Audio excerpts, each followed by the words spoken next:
Kadang tuh kalau lagi capek lah, lagi capek terus bosen, ada momen buat dimana aku ngerasa kayak kok nyesel ya ke Taiwan itu. Nah terus kalau ada gak kayak sempet gak merasa ada momen kayak harusnya aku di Indo aja sih? Ada sih, mungkin Hidup sebagai pelajar di luar negeri pasti ada aja yang gak sesuai ekspektasi. Mulai dari lingkungan sekitar, pekerjaan, dan masih banyak lagi.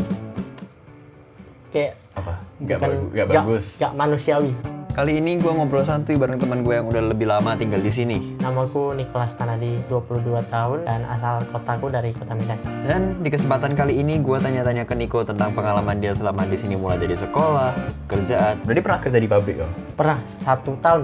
Sekarang kamu kerja di mana? Ya. Sama yang dulu itu gimana perbandingannya? Dan bahkan sampai pengalaman aneh selama dia tinggal di Taiwan. Buka, ada cewek lagi. Dan di akhir video kali ini, Nico juga kasih tahu hal-hal yang penting banget buat lu siapin sebelum lu berangkat ke Taiwan. Kamu yang sekarang, kalau bisa kasih saran ke dirimu sebelum kamu berangkat ke Taiwan 3 tahun yang lalu, itu apa? Itu harus. Jadi lo harus berusaha sebisa lu jadi extrovert, se-extrovert mungkin. Bener sih. Sebisa lu harus itu. So, tanpa basa-basi lagi, enjoy Cerita Rantau Podcast, episode 2.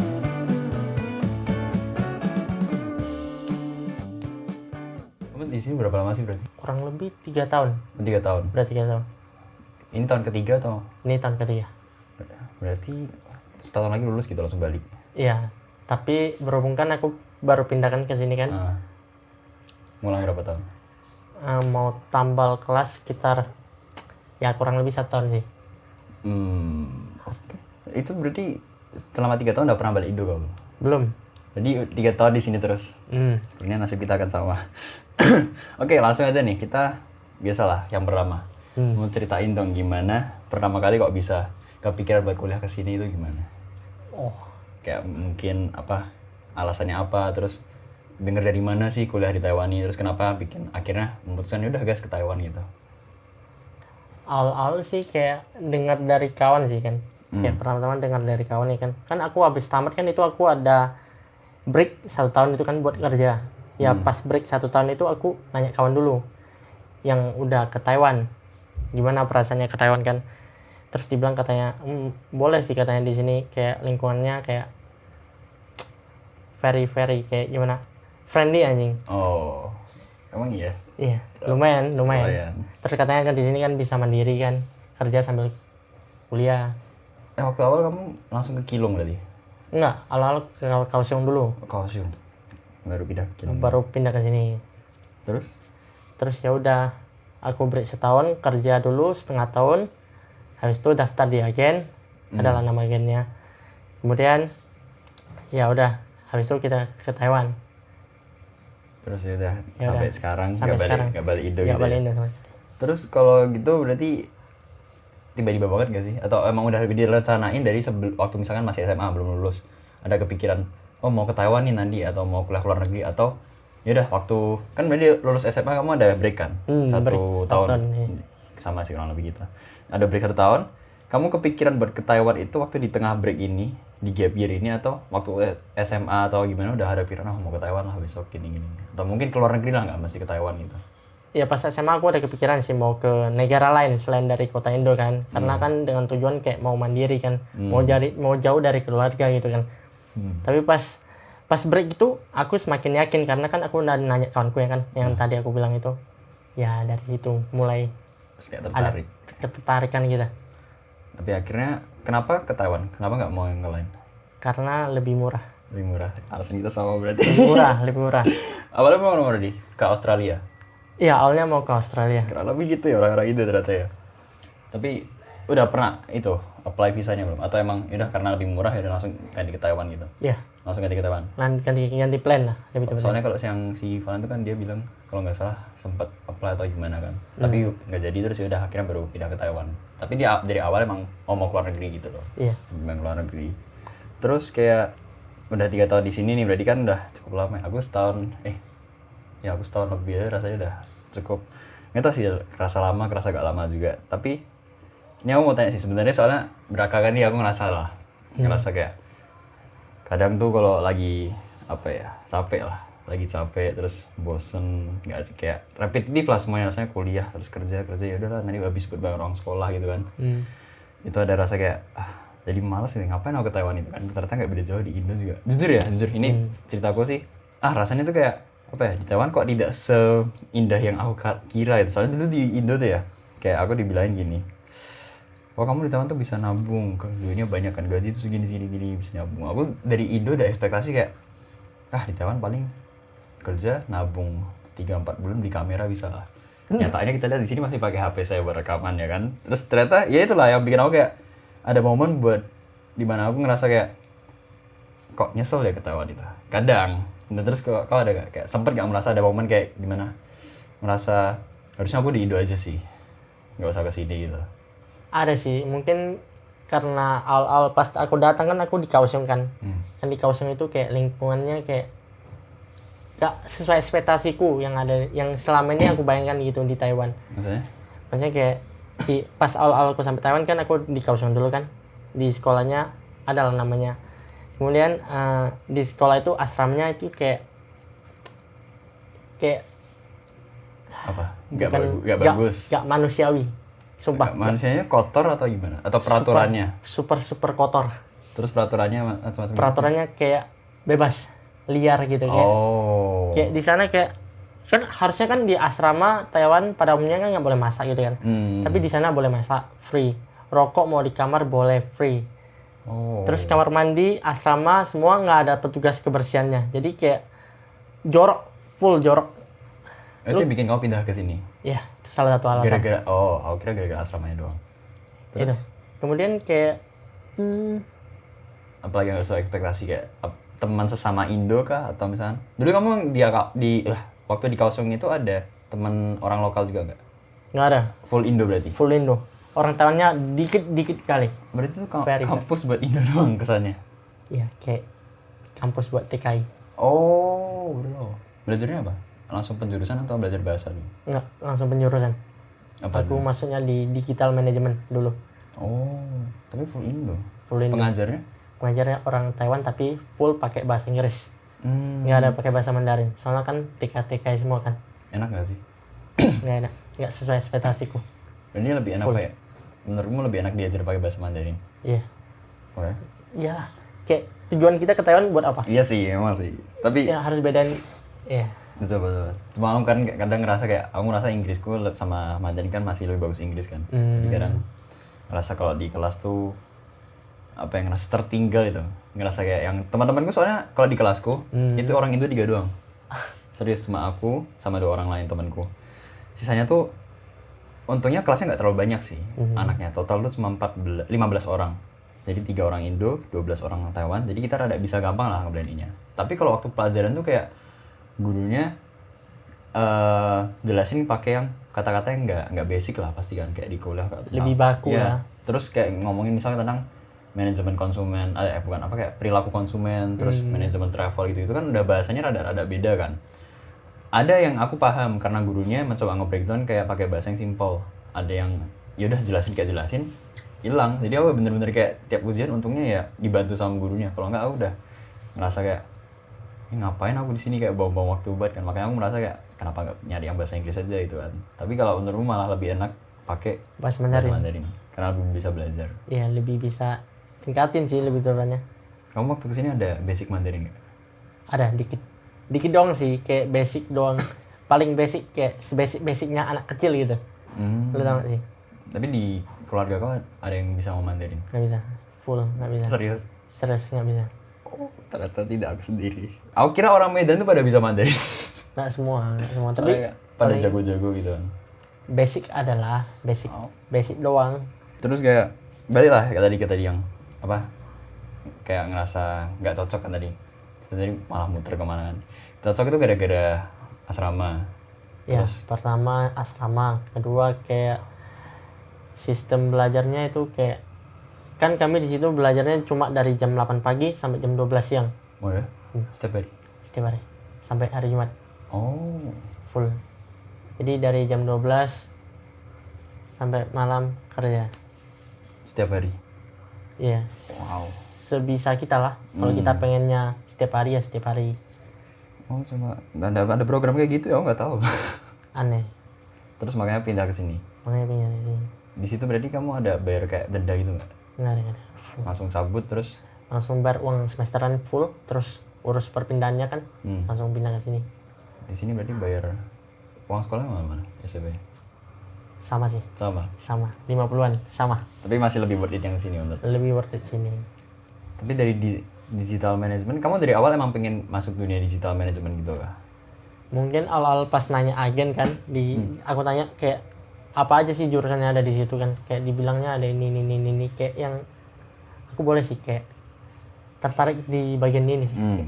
Jadi ya aku milih digital management. Sisanya kayak aku rasa kayak susah buat aku karena kan awal aku ke Taiwan kan. Belibet cok. Gak apa-apa, lanjut deh. Awal pas aku Taiwan kan, kayak bahasa Mandarinku itu kan cuma basic doang kan. Aku takut kayak aku di sana kayak ekspektasiku di kelas itu kayak orang Indo, orang apapun cuma dikit, sisanya orang Taiwan kan. Nyampur. Kayak Populasi. populasinya banyak orang. paling banyak itu orang Taiwan. Iya. Sesampainya di sana, anjing. Berarti agen tuh nggak ngasih tahu kalau itu orang Indo semua itu? Ada. What the? Terus dia ada janjiin gitu nggak? Misalkan kayak nanti bakal gini. Nggak dijanjin sih, kayak dia cuma jelasin sih yang apa aku tanya kan, dia jelasin kayak di sana aku bantuin cari kerjaan.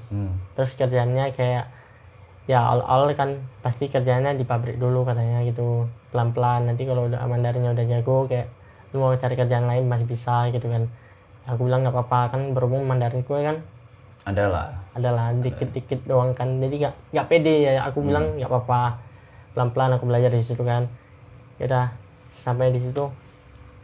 Ternyata berarti pernah kerja di pabrik kok?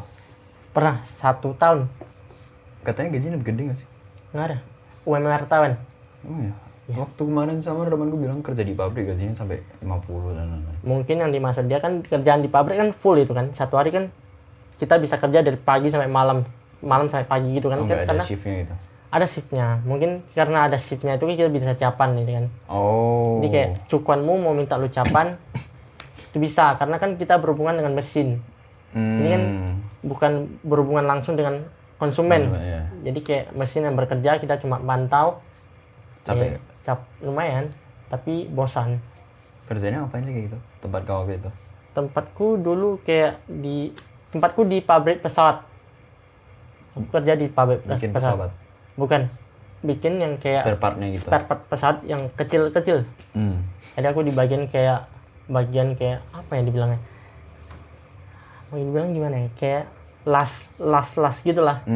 Las sampai kan ada ya kayak habis di apa namanya, nggak tahu apa namanya, kayak contohnya kayak dicetak kah? di bagian spare part kecil itu kan mereka cat jadi abu gitu kan, terus aku harus kayak diamplas. Iya, diamplas.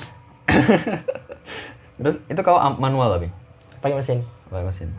Terus kau kayak gitu doang? Iya, tekan doang kayak seharian full. Satu job desk doang berarti? Atau bakal kayak ganti yang lain gitu? Bakalan disuruh yang lain kalau misalnya kayak ada kerjaan yang lain gitu. Tapi ya kurang lebih sama itu? Kurang lebih sama, Cok. Jorok. Mending. Sekarang kamu kerja di mana? Kerja di hotel. Jadi housekeeping. Di housekeeping? Yes, sama yang dulu itu gimana perbandingannya? Mendingan? Karena housekeeping capek juga. So, aku lihat teman-temanku yang orang Bali yang pada magang di sana, gila ya workload-nya. Kerja di pabrik, polusi udaranya nggak bagus, pertama. Kemudian yang kedua, kayak kerja di pabrik kayak makanannya tuh cuma dapat tok pintang doang, tau nggak? Kayak kotak makan satu doang gitu. Nggak bisa ngambil sendiri. Nggak bisa. Kalau kerja di ini hotel kan, pertama kita dihitung per kamar. Iya. Lu bayangin kalau misalnya 1 jam kita bisa bikin 2 kamar, kalikan UMR Taiwan itu udah berapa? Kira-kira seperti itu. Kemudian kayak tapi itu yang soal per kamar, emang bisa sejam lebih dari 1 kamar? Bisa. Misalnya kita mau bikin yang kayak kamar check out, itu 1 kamar kita bisa bikin 2 kamar. Emang? Iya. Itu aku. Kemudian ya kalau yang stay over, kalau bersih kamarnya kan 1 jam kita bisa bikin 3 sampai 4 kamar. Itu tapi dibayar per kamar. Berarti dalam 8 jam kerja itu dapat berapa kamar dibayar segitu atau gimana? Betul. Oh, menarik. Jadi per hari kalau cukuannya kasih lu berapa kamar, misalnya kasih lu 13 kamar. Lu 13 kamar lu udah siap sebelum jam 5 misalnya, jam 8 kerja misalnya, jam 5 udah siap, ya lu udah boleh balik. Misalnya jam 1 siap, ya lu balik gitu. Tapi hoki-hokian dong kalau pas kamarnya kotor banget dia bakal lama kan. Oke-okean. Terus tadi itu sampai polusi udara. Iya. Di sini kan di hotel kan polusi Ya, udaranya lebih bagus kan ya. Kemudian makanannya kan kayak Ya pasti. all you can eat. Iya. Terus kalau pas enak juga bisa ambil banyak sih. Ini bisa kau bungkus kan? Nggak boleh, hotelnya nggak boleh. Sama. Terus apa lagi? Duit lebih banyak sih. Oh ya. Iya. Karena kan per kamar kan, yang gue bilang itu. Kerja seminim-minimnya, pendapatan sebanyak-banyak. Buset. Oke, boleh. Awalnya tuh aku mau masuk housekeeping loh. Tapi kayak dulu merasa kayak takutnya di housekeeping tidak bisa berkembang mandirinya. Bisa, menurutku lebih Emang bisa di housekeeping. Oh, bisa.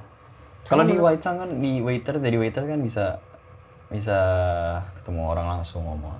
Ya, menurutku yang pertama yang bisa ngingatin Mandarin tuh Waichang dulu kan. Yang kedua housekeeping menurutku. Nggak tahu sih, Kau pernah kerja di waiter itu nggak? waiter nggak pernah. Sama sekali. 3 tahun nggak pernah. Nggak pernah sama sekali. Jadi kamu kerja setahun pertama di pabrik. Pabrik, kemudian pindah ke sini di housekeeping, magang Sampai kan, sekarang? sampai Oh, sekarang.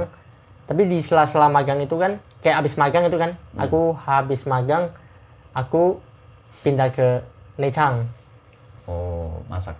ya di dapur, di buffet, Bantu-bantu siap-siap gitu kan. ya bantu.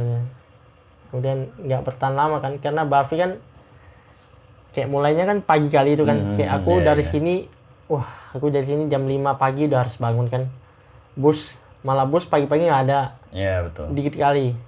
Terus jam 6 OTW sampai sana jam 8. Kerjanya sampai jam 7 malam. Jam 6. Sampai rumah sekitaran jam 8. Dan pendapatannya itu lebih dikit dari aku kerja di housekeeping. Jadi menurutku Oh. Padahal katanya kalau kerja dapur gajinya lebih tinggi. Kayak sejam bisa 230, 200. tapi tidak bisa seuntung housekeeping menurutku. Menarik ya.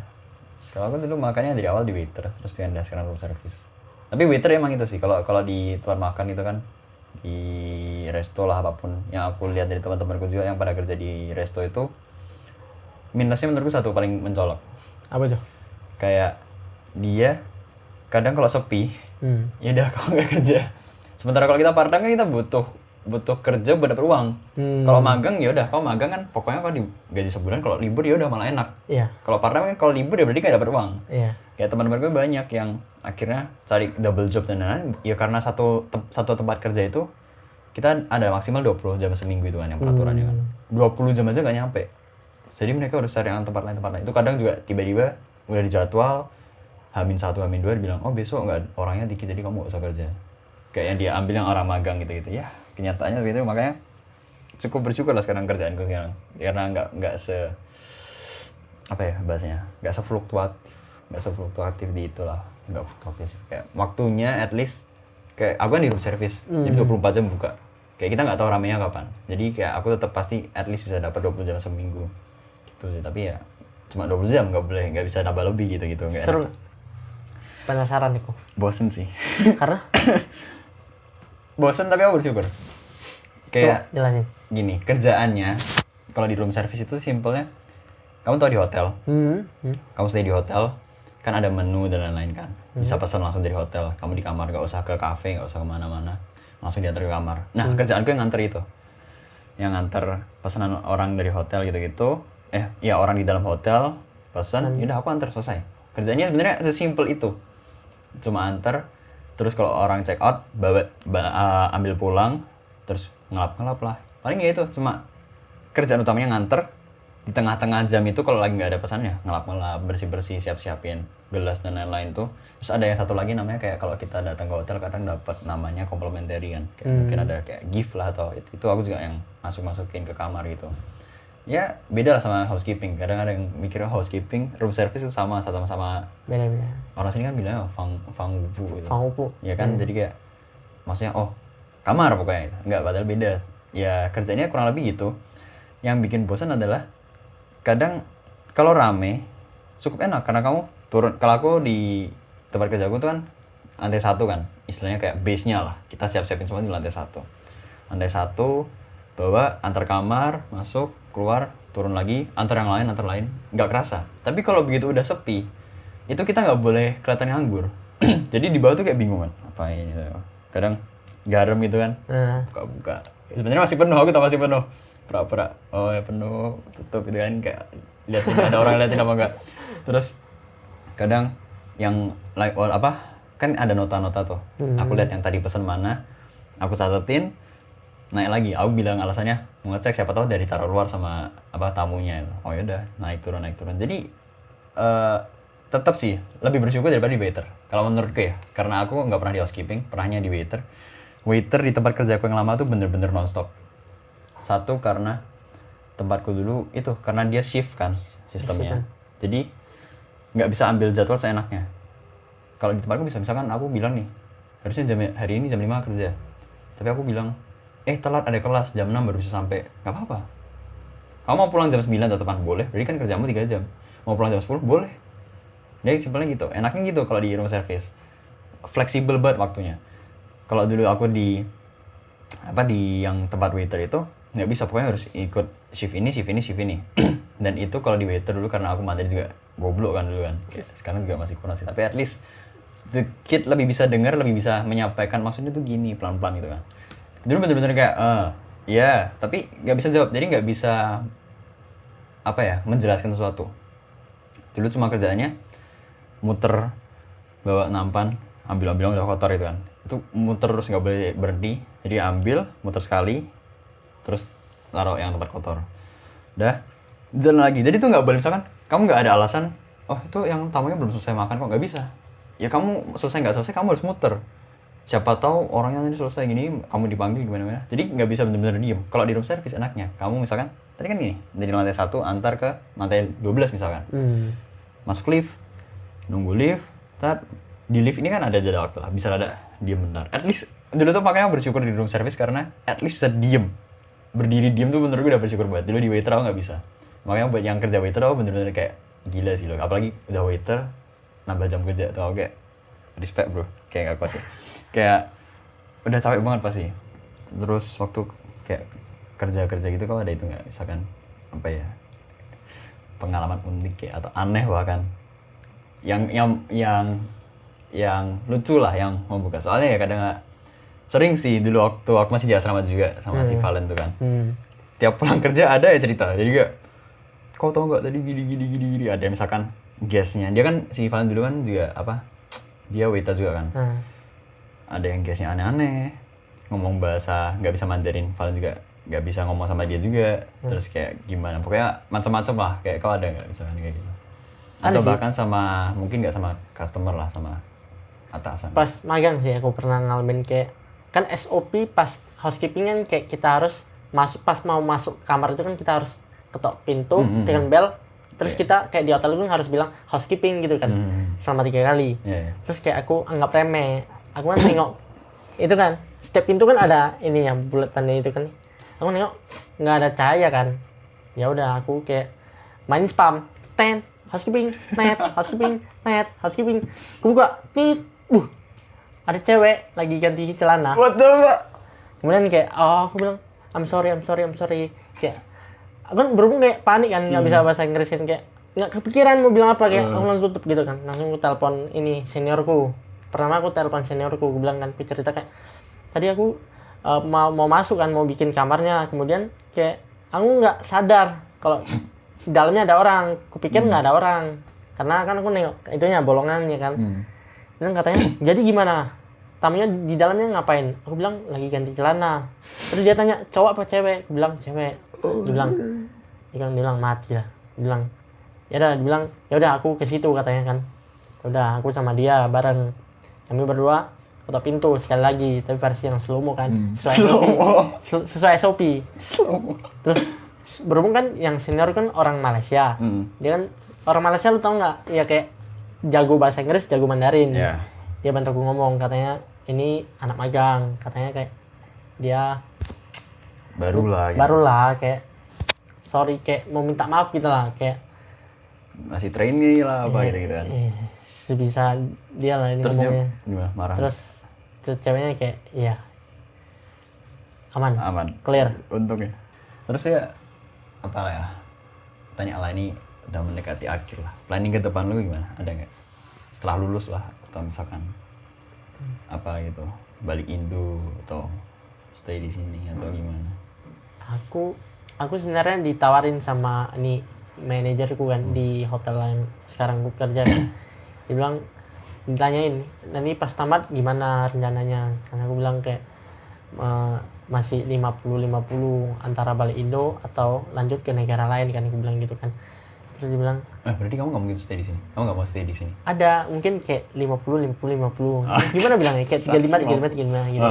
Kayak ya aku bilang kayak ada kemungkinan aku bakalan stay kan, kayak aku bilang, dibilangin kayak stay lah di sini. Aku kan bilang aku bantu lu kayak bikin ini working permitnya kan sama ARC kan. Terus aku bilang menarik, terus dibilang lu kalau mau stay sini aku angkat lu jadi supervisor kayak tukang ngecek kamar katanya gitu kan. Aku bilang beneran, aku bilang gitu kan. Dia bilang beneran, kalau lu emang mau stay aku bisa bantu, kayak dia bilang itu. Ya udah, aku sekarang masih mikir sih. Tapi emang katanya itu, soalnya pasti diangkat sih menurutku. Soalnya aku denger, nggak tahu HRD di tempat kerjaku yang waktu itu rekrut aku, dia udah keluar sih sekarang. Dia pernah bilang, kamu nanti, dia waktu itu udah ekspektasi kayak kamu magang di sini kan ini. Oke, iya mungkin aku tahu itu, kayaknya belum sih, kayaknya enggak sih. Terus kayak dia bilang, emang kita ini yang kayak murid luar itu setelah lulus emang nggak boleh kerja buruh lagi kasarnya. Kita harus ada kerja sesuatu yang emang quote on quote ada jabatan. Ada sesuatu minim jadi team leader, jadi supervisor gitu katanya sih gitu. Makanya emang kita kalau lanjut, menurutku sih setahu info yang aku dapat sih nggak mungkin bisa kerja sekarang. Bukan udah masalah mau nggak mau, emang nggak boleh. Jadi kayak harus kamu ya minimal jadi supervisor lah, jadi apalah gitu. Yang setahu gitu. Jadi ya masih belum tahu deh. Mungkin stay sih. Untuk awal mungkin stay karena kan aku mau cari money. Tapi kalau misalkan tadi kamu bilang mau balik Indo, stay atau ke negara lain. itu kemana? Rencana awal. Aussie. Kenapa Aussie? Tapi sebelum ke situ kan harus ada ini money. Iya memang jadi sih, kayak, Aussie mah. Ya mungkin kayak di pikiranku kayak ya sama kita kemarin itu yang aku sempat tanya-tanya teman-teman itu kan dia ada bilang satu itu rencananya sama kayak kan? Anak baru dia masih berapa bulan di sini kan, dia bilang lulus Taiwan mau ke Aussie. Kayak kita udah di sini udah lama kan, udah struggle lama kan, kayak mau cuan di sini lebih gampang daripada aku balik Indo. Iya sih, mau cuan susah tapi ke Aussie juga sama ya, kayak mau ngumpulin modal buat ke Aussie itu kan kayak nggak tahu menurutku gini, aku mikirnya kalau ya memang sih kayak gaji lebih tinggi ya kan, terus kayak mungkin dan lain-lain ada plus minus lah pasti. Tapi kalau di sini misalkan kau udah dapat jabatan, terus udah dapat kenalan dan lain-lain, nama kan lebih stabil gak sih daripada kau pindah ke Aussie balik lagi dari nol. Ya, mau struggle lagi kan. Itu sih yang di pikiranku, tapi kayak aku pengen coba gitu, kayak pengen tes terus kayak selagi masih muda. Aku juga sama sih sebenarnya. Lu rencana mau kemana? Tapi nggak ke Aussie. Rencana Target gila ya. Kayak ini jujur sih mungkin belum bisa sih. Tapi pengennya lebih kayak ke Swiss lah atau ke Denmark. Tapi yang pasti yang negaranya berbahasa Inggris. Iya, aku tahu. Karena bahasa Inggrismu jago. Soalnya aku lebih kayak ini sih, bukan masalah nggak mau belajar Mandarin dan lebih kayak aku tuh belajar bahasa suka. Tapi bukan itu fokus utamaku. Aku pengen misalkan bikin bisnis dan lain-lain. Kayak misalkan di sini. Aku tuh sempat dulu ya gini lah bikin sosmed konten-konten ini. Aku sempat kepikiran buat ini kan belum mulai cerita rantau gini kan. Dulu tuh sempat kepikiran cobalah kalau di Indo bahasanya mungkin UMKM, kita bantu grow sosmednya. Iya. Di sini aku mau pitching itu ke orang kayak bingung, kayak bahasa. Ya kan, kalau bahasa Inggris aku masih berani gitu loh, masih ngomong gini ada nggak gini masih bisa istilahnya tektokan lah. Terus kayak mau tanya soal peluang, tanya soal kerja itu masih bisa, semua menurutku jauh lebih gampang. Kayak aku di sini tuh kesulitan komunikasi emang sih, harus belajar bahasa emang. Ya ngapain ke Taiwan kan gitu. Terus terakhir Ini Apa tuh? udah terakhir banget lah. Kamu yang sekarang, kalau bisa kasih saran ke dirimu sebelum kamu berangkat ke Taiwan 3 tahun yang lalu, itu apa? Pertama, belajar Mandarin sebaik-baiknya yang kamu bisa. Itu harus. Kedua mungkin kayak mental sih. Mental harus tahan banting. Jangan mental manja gitu kayak. Ya lu di sini harus struggle gitu, nggak boleh manja. Kayak capek terus gitu. Polos. Ketiga, percaya diri. Itu harus. Percaya diri harus. Percaya diri. Ya, itu harus kayak lu nggak boleh malu-malu di negara orang. Lu harus berusaha sebisa lu jadi se-extrovert mungkin. Bener sih. Sebisa lu harus itu. Lu semalu-malu mungkin lu harus bisa kayak nahan rasa malu itu sih menurut gua. Karena kayak lu kalau diam-diam tapi kayak lu ada isinya, kayak orang nggak bakalan tahu lu bisa apa enggak. Jadi lu bakalan dianggap remeh sih. Bener banget. Itu sih 3 poin yang harus lu siapin sebelum ke Taiwan. Berarti gitu ya tadi apa Mandarin. Pastilah Mandarin. Mental sama percaya diri. Ini soalnya aku juga denger dari temanku ada yang bilang apa? Mandarinnya tuh jago banget sebenarnya. Lebih jago dari gue. Ini teman gue bilang. Tapi dia di kelas diem, terus nggak berani present gitu kan, nggak berani percaya diri nggak bisa. Lu nggak berani. Sama aja. Ngejual, kasarnya ngejual diri lu buat ngomong, nge-market lah. Oh gue bisa, walaupun skill kita di sini. Tapi ya, misalnya cara mengomunikasikan kita udah di sini ya, kita di persifnya di sini kan. Orang anggapnya kita di sini. Padahal mungkin Mandarin kita nggak sejago itu tuh. Tapi karena kita pede, kita bisa ngomong. Orang yang di sini malah nggak berani ngomong ya. Betul. Dapat banyak itu sih kayak privilege juga. Itu sama yang kayak kemarin si Valen juga. Dia itu sebenarnya orangnya cukup yang aku kenal lah ya. Kurang lebih sama, cukup introvert kita berdua sebenarnya. Tapi mencoba nge-break itulah kayak. Ya buat growth sendiri, terus buat ya gimana lah buat dapetin kasarannya apa ya? Privilege. Terus kayak pastilah kayak kamu aktif di kelas, terus emang bisa bantu kan, guru juga pasti lihat lebih gitu kan. Terus dapat banyak, kadang sama gurunya ada nggak pasti treatment khusus, tapi at least gurunya bisa kayak respect lah, kayak tahu notice ya. Jadi misalkan kesempatan apa dia bakal ini bisa nih bakal gitu. nyupiran kamu kan. Betul itu sih paling penting sih. Terus ya udahlah, paling udah berapa nih, setengah jam mungkin ya, karena nggak tahu ini udah berapa. Seru anjing. Oke kan, Keren. cukup seru lah ini kayak nggak sekaku waktu itu. Nah thank you, paling segitu. Thank you bro.